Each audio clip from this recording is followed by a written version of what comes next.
Assalamualaikum warahmatullahi wabarakatuh. Selamat siang. Siang. Dan kami akan menjelaskan tentang 5 kasus dari PMK terbaru tahun 2022. Sebelumnya saya akan memperkenalkan anggota kelompok saya terlebih dahulu.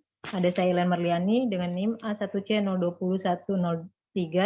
Ada Ida Yuwayan Maiswari Adiananda dengan NIM A1C02101. Dan ada Inyoman Agus Martana dengan NIM A1C0201099. Baik, untuk kasus yang pertama, saya yang akan menjelaskan kasus yang pertama yaitu PMK nomor 60, PMK 03 tahun 2022. PMK ini yaitu tentang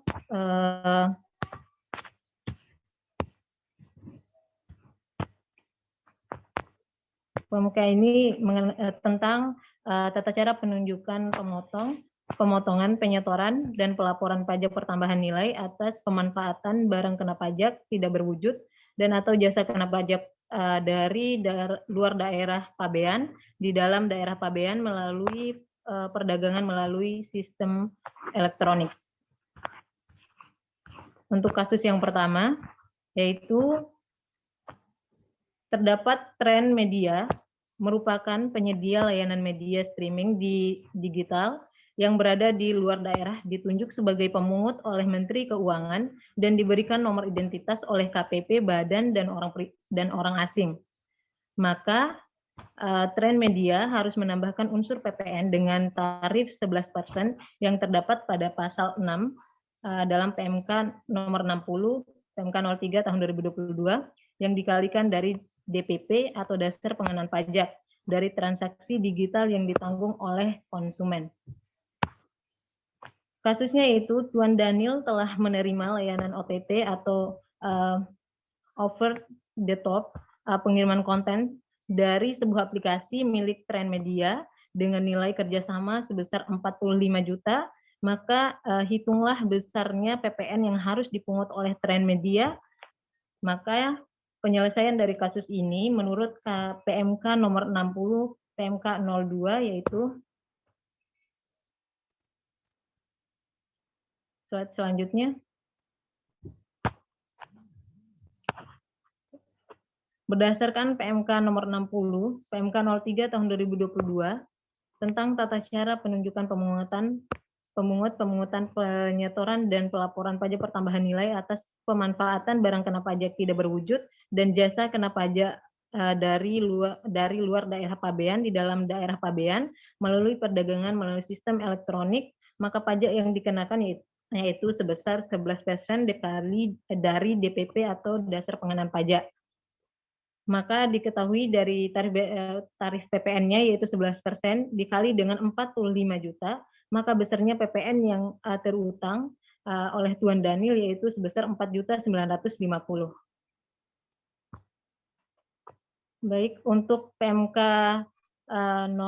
nomor 64 tahun 2022 saya serahkan kepada teman saya Ida Yuwayan Maheswari Adiananda. Baik, terima kasih moderator.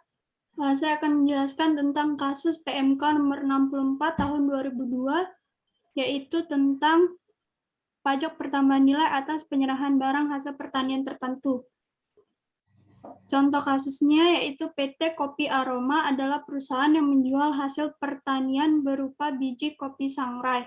PT Kopi ini beralamat di Jalan Cempaka, nomor 10 dengan NPWP 018762371942000 pada tanggal 5 April 2022 menjual kopi sangrai seberat 1.000 kg seharga 49.500 per kilonya.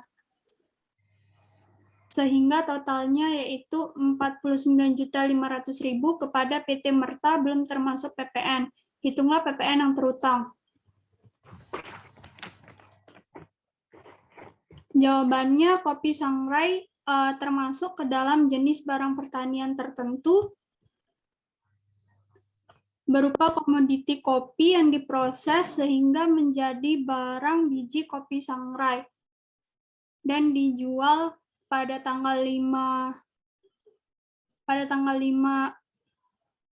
April 2022 saat sudah adanya peraturan baru yaitu PMK nomor 64 garing PMK.03 garing 2022 sehingga tarif yang dikenakan adalah sebesar 1,1%.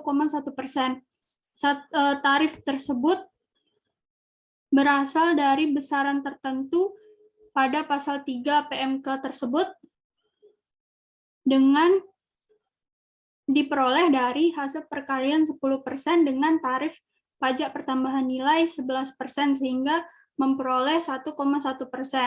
Cara menghitung pajak dari soal tersebut yaitu PPN sama dengan 1,1% dikali dengan total harga jualnya yaitu 49.500.000 sehingga memperoleh 544.500. Jadi PPN yang terhutang adalah sebesar 544.500 rupiah.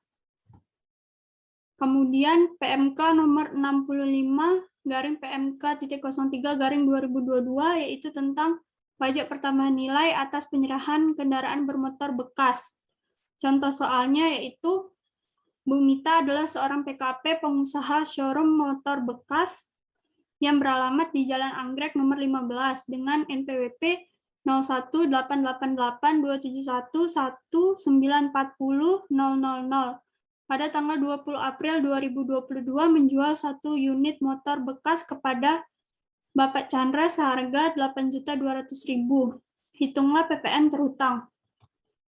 Berdasarkan PMK nomor 65 garing PMK.03 garing 2022 tentang pajak pertambahan nilai atas penyerahan kendaraan bermotor bekas, maka tarif pajak yang dikenakan berdasarkan transaksi tersebut adalah sebesar 1,1% dari harga jual. 1,1% ini merupakan besaran tertentu yang diperoleh dari hasil perkalian 10% dengan tarif pajak pertambahan nilai sebesar 11%, sehingga memperoleh 1,1%. Kemudian, cara perhitungan dari soal tersebut yaitu PPN-nya sama dengan 1,1% dikali dengan harga jual sebesar 8.200.000 sehingga menghasilkan 90.200 rupiah sehingga PPN terhutangnya itu sebesar 90.200 rupiah. Sekian penjelasan dari saya kembalikan kepada moderator. Baik, terima kasih kepada Ida Iwayan Maheswari. Dan untuk kasus PMK nomor 68, saya serahkan kepada Inyoman Agus Martana. Ya, terima kasih kepada moderator. Pada kesempatan kali ini saya akan menjelaskan kasus PMK nomor 68 tahun 2022 tentang pajak pertambahan nilai dan pajak penghasilan atas transaksi perdagangan aset kripto. Berikut kasusnya. Eka sebagai pelanggan pedagang fisik aset kripto XYZ memiliki satu koin aset kripto XYZ senilai 325 juta. Dan Dwi memiliki uang rupiah yang disimpan di e-wallet yang disediakan platform yang tersedia di Bapepti. Kemudian Eka menjual 0,5 koin kepada Dwi. Hitunglah besar pajak yang dikenakan. Berikut penyelesaiannya. Berdasarkan bunyi dari pasal 5 yaitu apabila penyelenggara perdagangan melalui sistem kripto elektronik merupakan pedagang fisik dan fisik aset kripto, maka besar tarif yang dikenakan menurut pasal 5 dan pasal 21 PMK nomor 68 garing PMK.03 tahun 2022 yaitu slide selanjutnya yaitu PK akan dikenakan pajak penghasilan dengan perhitungan 0,1% dikali dengan 0,5 koin dikali dengan 325 juta yaitu 162.500 rupiah.